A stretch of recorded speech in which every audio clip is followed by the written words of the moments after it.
Assalamualaikum warahmatullahi wabarakatuh. Halo, santri wa santriyah Pondok Pesantren Al-Hijaziyah. Mudah-mudahan dirahmati Allah. Amin. Ini adalah kumpulan kenangan kita. Kenangan pada saat ziarah ke Pamijahan dan Panjalu. Al-Hijaziyah 0304 November tahun 2021. Seharian kali gitu kan sampai istirahat di sini.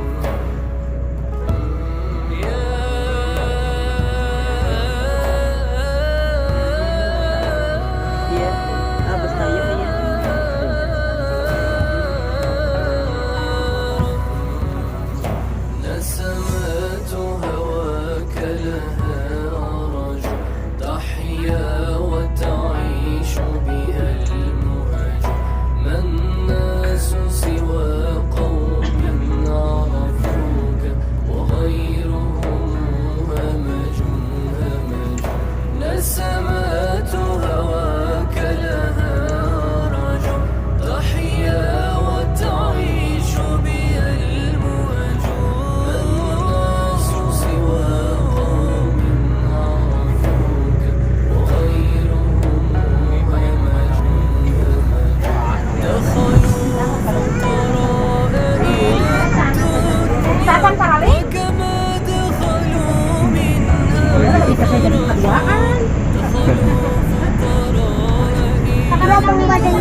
Awas mengongkek saja kata. Kadang kalau sana mengongkek. Ya sampai bukan rasa mana sih duduk. Mana yang bahwa Acep mana Acep? Ibad. Ibad. Hamzah. Di itu mohon. Mang Solis iya kadanya. Sok atuh. Si Aceng di dia. Yalah, sama maju.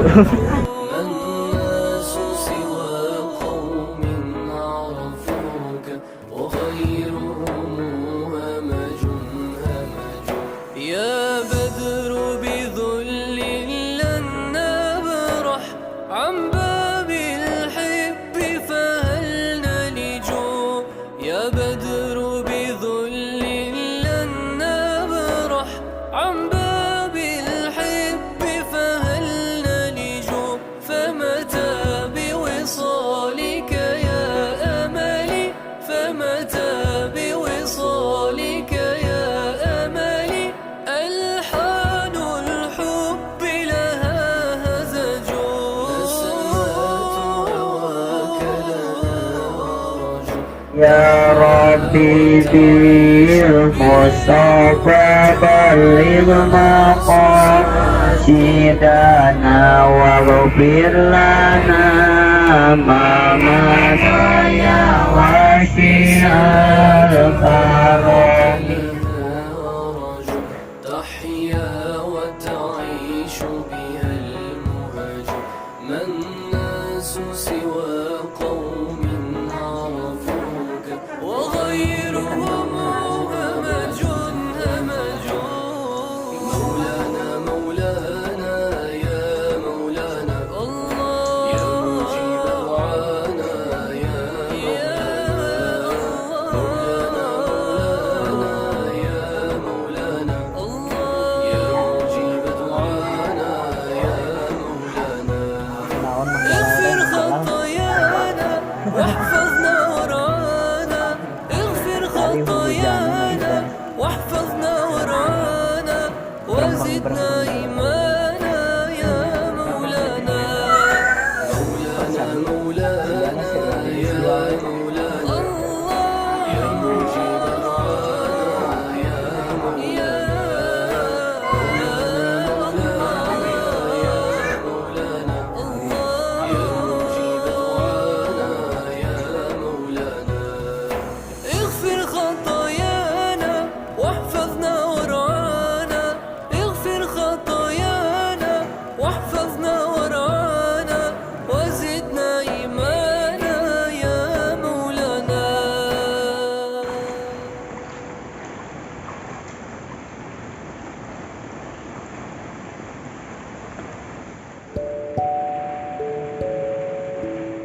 Nama Syekh Abdul Muhyi tak asing lagi bagi para warga di Pamijahan, Tasikmalaya karena sosoknya diyakini sebagai salah seorang wali Allah yang memiliki segudang karomah. Ayahnya, Sembah Lebe Artakusumah, adalah keturunan Raja Galuh, Pajajaran. Abdul Muhyi lahir di Mataram sekitar 1650 Masehi atau 1071 Hijriah dan dibesarkan oleh orang tuanya di kota Gresik. Dia selalu mendapat pendidikan agama baik dari orang tua maupun dari ulama-ulama sekitar Gresik. Saat berusia 19 tahun dia pergi ke Aceh untuk berguru kepada Syekh Abdul Rauf Singkil bin Abdul Jabar selama 8 tahun. Pada usia 27 tahun dia beserta teman sepondok dibawa oleh gurunya ke Baghdad untuk berziarah ke makam Syekh Abdul Qadir Al-Jailani dan bermukim di sana selama 2 tahun. Setelah itu diajak oleh Syekh Abdul Rauf ke Makkah untuk menunaikan ibadah haji. Ketika sampai di Baitullah, Syekh Abdul Rauf mendapat ilham kalau di antara santrinya akan ada yang mendapat pangkat kewalian. Dalam ilham itu dinyatakan, apabila sudah tampak tanda-tanda maka Syekh Abdul Rauf harus menyuruh santrinya pulang dan mencari gua di Jawa bagian barat untuk bermukim di sana. Suatu saat sekitar waktu asyar di Masjidil Haram tiba-tiba ada cahaya yang langsung menuju Abdul Muhyi dan hal itu diketahui oleh gurunya Syekh Abdul Rauf sebagai tanda-tanda tersebut. Setelah itu, Syekh Abdul Rauf menyuruh pulang Abdul Muhyi ke Gresik untuk minta restu dari kedua orang tua karena telah diberi tugas oleh gurunya untuk mencari gua dan harus menetap di salah satu daerah di Jawa Barat. Sebelum berangkat mencari gua, Abdul Muhyi dinikahkan oleh orang tuanya dengan Ayu Bakta putri dari Sembah Dalem Sacaparana putra Dalem Sawidak atau Raden Tumenggung Wiradadaha III. Tak lama setelah pernikahan, dia bersama istrinya berangkat ke arah barat dan sampailah di daerah yang bernama Dharma Kuningan. Atas permintaan penduduk setempat Abdul Muhyi menetap di Dharma Kuningan selama 7 tahun. Kabar tentang menetapnya Abdul Muhyi di Dharma Kuningan terdengar oleh orang tuanya. Maka mereka menyusul dan ikut menetap di sana. Di samping untuk membina penduduk, dia juga berusaha untuk mencari gua yang diperintahkan oleh gurunya, dengan mencoba beberapa kali menanam padi. Ternyata gagal karena hasilnya melimpah. Sedang harapan dia sesuai isyarat tentang keberadaan gua yang diberikan oleh Syekh Abdul Rauf adalah apabila di tempat itu ditanam padi maka hasilnya tetap sebenih, artinya tidak menambah penghasilan. Maka di sanalah gua itu berada. Karena tidak menemukan gua yang dicari, akhirnya Syekh Abdul Muhyi bersama keluarga berpamitan kepada penduduk desa untuk melanjutkan perjalanan mencari gua. Setelah menempuh perjalanan yang cukup panjang, sampailah di daerah Pamengpek, Garut Selatan. Di sini dia bermukim selama 1 tahun untuk menyebarkan agama Islam secara hati-hati mengingat penduduk setempat waktu itu masih beragama Hindu. Setahun kemudian ayahanda, Sembah Lebe Artakusumah, meninggal dan dimakamkan di kampung Dukuh di tepi Kali Cikaengan.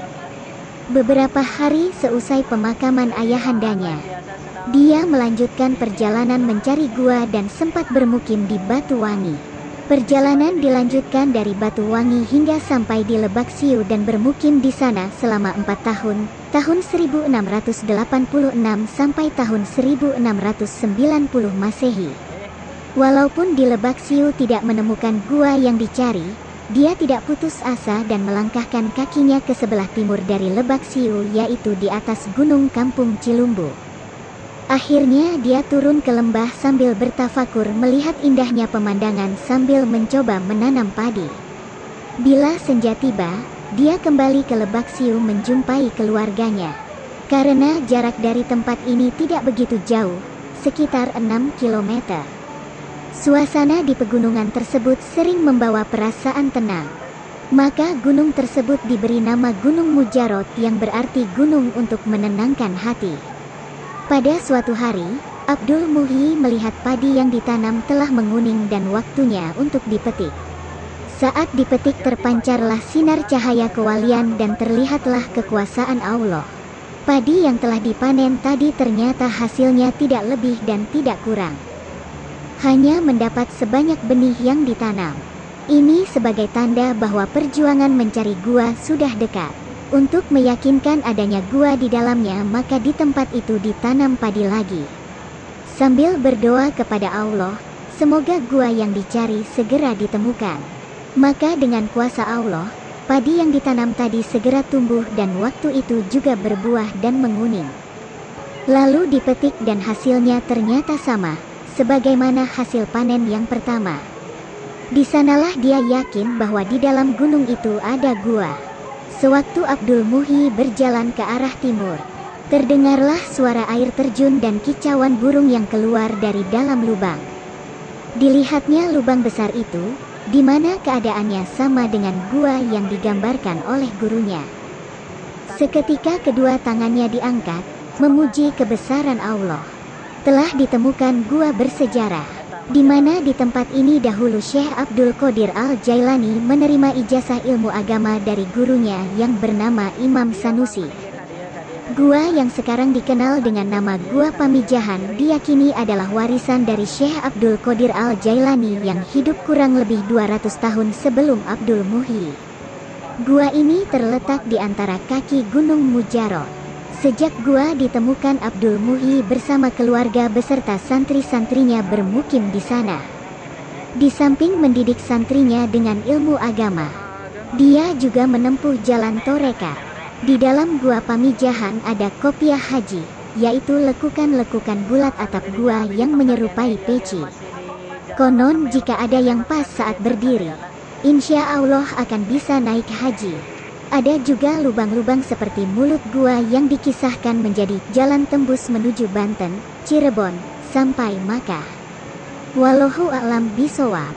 Sekian lama mendidik santrinya di dalam gua, kemudian Syekh Abdul Muhyi mulailah menyebarkan agama Islam di perkampungan penduduk. Di dalam perjalanan, sampailah di salah satu perkampungan yang terletak di kaki gunung, bernama Kampung Bojong. Selama bermukim di Bojong dianugerahi beberapa putra dari istrinya, Ayu Bakta. Di antaranya adalah Dalem Bojong, Dalem Abdullah, Media Kusuma, dan Pakih Ibrahim. Beberapa lama setelah menetap di Bojong, atas petunjuk dari Allah, Syekh Abdul Muhyi beserta santri-santrinya pindah ke daerah Safarwadi. Di sini dia membangun masjid dan rumah sebagai tempat tinggal sampai akhir hayatnya. Dalam menyebarkan agama Islam, Syekh Abdul Muhyi menggunakan metode Torekat Nabawiyah, yaitu dengan akhlak yang luhur disertai tauladan yang baik. Salah satu contoh metode dalam mengislamkan seseorang adalah sewaktu dia melihat seseorang yang sedang memancing ikan.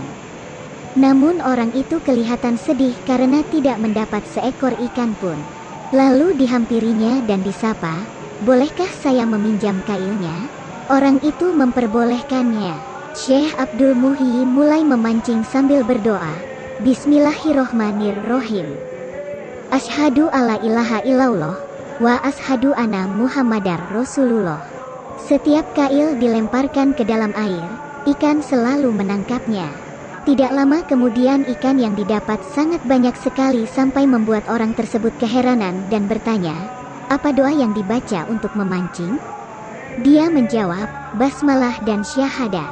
Akhirnya orang tersebut tertarik dengan doa itu dan masuk Islam. Dalam kitab Istighol Torekat Qadiriyah Naqsyabandiyah diceritakan beberapa kisah karomah Syekh Abdul Muhyi. Di antaranya adalah sebagai berikut. Pertama, suatu hari ada orang yang dikejar-kejar sekawanan lebah, lari meminta pertolongan Syekh Abdul Muhyi. Kemudian Syekh Abdul Muhyi berseru kepada kelompok lebah itu, "Kenapa kalian lebah bersikap begitu kepada manusia? Apakah kalian tak mengerti di dalam tubuh manusia lahir dan batin ada latoif la ilaha illallah?" Lebah-lebah itu langsung mati. Lalu tubuh orang itu seperti keluar asap. Dia selamat tanpa bekas luka apapun. Kedua, saat seseorang membawa istrinya yang buta setelah melahirkan menemui Syekh Abdul Muhyi untuk minta kesembuhan. Oleh Syekh Abdul Muhyi mereka diajak zikir, membaca kalimat tahlil, la ilaha illallah, sebanyak 165 kali di masjid. Tak berapa lama wanita yang buta itu pun sembuh. Ketiga, di waktu yang lain seseorang membawa anak yang terkena stroke. Tubuhnya mati separuh untuk menemui Syekh Abdul Muhyi. Kemudian diajak oleh Syekh Abdul Muhyi berzikir kalimat tahlil sebanyak 165 kali. Akhirnya setelah itu anak yang stroke tadi sembuh total. Keempat, ketika ada orang yang tidak bisa tidur selama 11 hari dan minta tolong kepada Syekh Abdul Muhyi. Orang itu juga diajak berzikir sebanyak 165 kali dan lagi-lagi orang tadi akhirnya bisa tidur. Kelima, Syekh Abdul Muhyi juga menolong orang lewat karomahnya untuk memperbanyak hasil panen dan ternak kerbau. Keenam, Syekh Abdul Muhyi juga dikenal kesaktiannya. Beliau mengalahkan 2 tukang sihir sakti, dan kemudian 2 penyihir itu menjadi murid-muridnya. Di samping ahli dalam ilmu agama, Syekh Abdul Muhyi juga ahli dalam ilmu kedokteran, ilmu hisab, ilmu pertanian dan juga ahli seni baca Al-Quran. Maka pada saat itu banyak para wali yang datang ke Pamijahan untuk berdialog masalah agama seperti waliullah dari Banten Syekh Maulana Mansur, putra Sultan Abdul Patah Ageng Tirtayasa keturunan Sultan Hasanuddin bin Sunan Gunung Jati, juga Syekh Jafar Sodik yang makamnya di Cibiuk, Limbangan, Garut. Makam Syekh Abdul Muhyi di Pamijahan, Tasikmalaya saat ini banyak diziarahi oleh kaum muslimin karena dikeramatkan.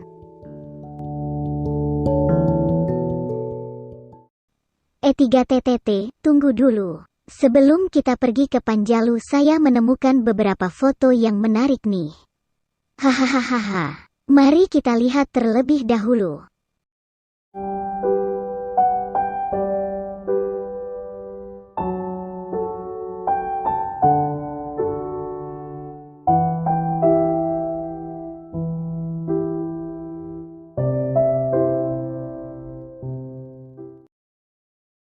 Wah kakak, masih ada lagi loh.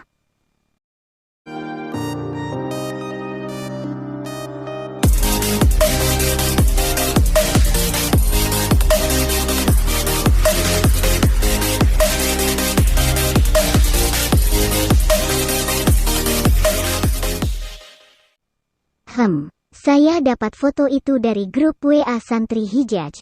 Hihihihihi. Jangan marah pada saya ya bang. Marahnya sama orang yang moto aja.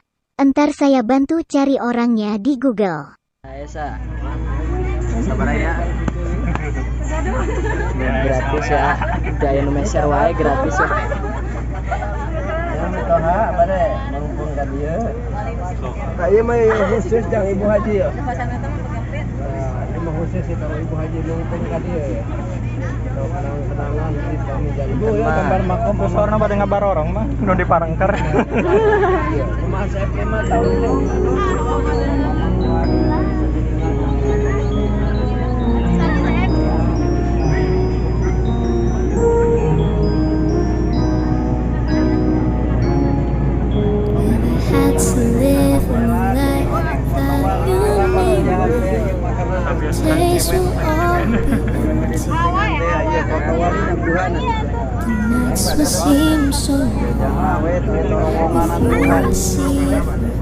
Karena Pamijahan teh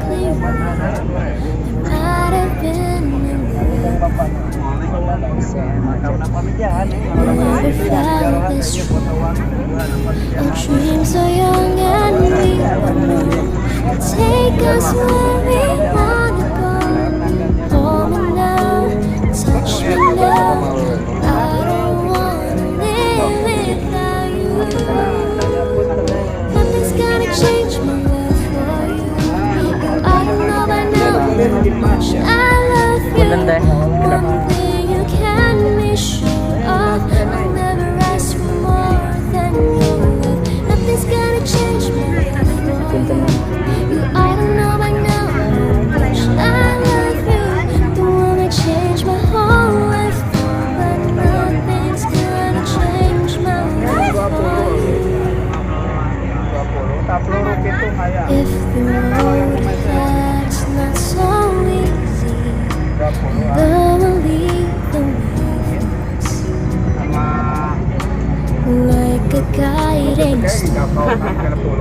I'll be there for you if you should need me. You don't have to change me. I love you just the way you are. So come with me and share the view. I'll help you see forever too. For me now, touch me now. I don't wanna live without you. Nothing's gonna change me for you. You ought to know by now how much I love you. One thing you can be sure of. Saya belum ngasih mah. Oh, aja namanya. Nothing's gonna change my love for you. You ought to know by now how much I love you. You wanna change Tadi, my Mam, ini, whole Mam. life. Tadi. Nothing's gonna Itu mah change besi masih ada my nama yang love follow for you. Nothing's gonna change my love for you. You ought to know Tadi by seberapa now kali ka iya pom yang ngumpul gampangnya. you can be sure of. I'll never ask for more than your love. Nothing's gonna change my love for you. You ought to Aja know by sudah now tadi sampai yang ngumpul how much wae. I love you. You wanna change my whole life through, but nothing's gonna change my love for you.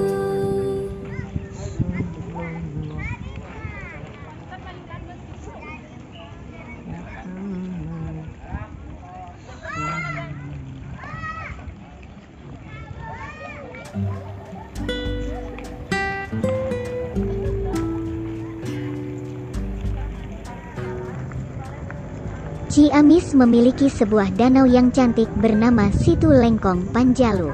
Selain wisata alam dan religi, danau ini memiliki kisah mistis tentang dua harimau jadi-jadian. Bagaimana ceritanya? Rombongan dari Pondok Pesantren Al-Hijaziyah pernah berkunjung ke Situ Panjalu beberapa waktu lalu. Hawa sejuk dan pepohonan rindang jadi modal awal untuk menarik wisatawan ke danau seluas 57,95 hektar itu. Tempat parkir kendaraan cukup luas dan berhadapan langsung dengan deretan toko souvenir. Tidak jauh dari tempat parkir ada monumen perjuangan tentara pelajar saat agresi militer Belanda pertama tahun 1947 yang bertempur di Panjalu. Sayang monumen sejarah perjuangan ini agak tidak terurus. Kontur jalan yang menurun dari gerbang masuk akan membawa kita ke tepi danau, di mana wisatawan bisa menyewa perahu untuk berkeliling danau. Sewa perahu sekitar Rp250.000. Naik saja ramai-ramai agar bisa patungan dengan harga murah. Di tengah danau ada pulau kecil bernama Cagar Alam Nusa Gede yang menjadi destinasi wisata religi karena ada makam Prabu Haryang Kencana atau Sayyid Ali bin Muhammad bin Umar. Dia adalah Raja Panjalu sekaligus penyebar Islam di Ciamis. Di gerbang makamnya ada dua patung harimau. Nah, kedua harimau inilah yang memiliki kisah mistis. Wisatawan bisa bertanya kepada warga yang akan senang hati berkisah untuk Anda. Sepasang harimau ini ada namanya, yaitu Bombang Larang yang jantan dan Bombang Kencana yang betina. Keduanya dikenal warga sebagai Maung Panjalu. Maung artinya harimau dalam bahasa Sunda. Dalam kisahnya, kedua harimau ini sebenarnya adalah manusia dan cucu kembar dari Prabu Siliwangi, Raja Pajajaran. Si kembar Bombang ini lahir di Panjalu dan saat remaja, mereka berguru kepada orang sakti. Namun sayang, keduanya melanggar aturan guru mereka dengan mandi di kolam atau mata air yang jernih berisi aneka ikan. Si kembar Bombang ini berubah jadi harimau. Kedua harimau ini lantas diurus oleh Raja Panjalu saat itu dan Maung Panjalu berjanji akan menjaga kelestarian alam serta memangsa mereka yang merusak alam. Sejak saat itu sampai sekarang, jika warga di sekitar Panjalu merasa melihat harimau di hutan, mereka akan beranggapan itu adalah harimau jadi-jadian Bombang Larang dan Bombang Kencana yang sedang berpatroli. Percaya tidak percaya, namun ada local wisdom di balik kisah mistis ini untuk menjaga kelestarian alam terutama sumber mata air. Nah, sebagai kenang-kenangan atas kisah mistis ini, Wisatawan jangan lupa membeli t-shirt bertema Maung Panjalu atau Prabu Haryang Kencana. Selamat berlibur di Ciamis dan ingat pesan Maung Panjalu untuk menjaga kelestarian alam. Wakakakakaka. Alhamdulillah, kenangan kita cukup sampai di sini dulu ya. Entar kita buat kenangan lagi. Wakakakak, dadah. Assalamualaikum warahmatullahi wabarakatuh.